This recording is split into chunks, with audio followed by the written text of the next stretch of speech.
Easiest way to put a puppy node together. We take the screw and put it through the top half first. You're gonna find out where you want it on your rope. You're gonna open up that part of the rope by squishing it like a Chinese finger trap. And then getting the screw through the rope where you made it open up. Just like that.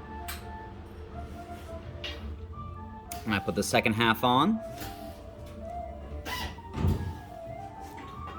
It's really nice to hold it with some pliers. Like that.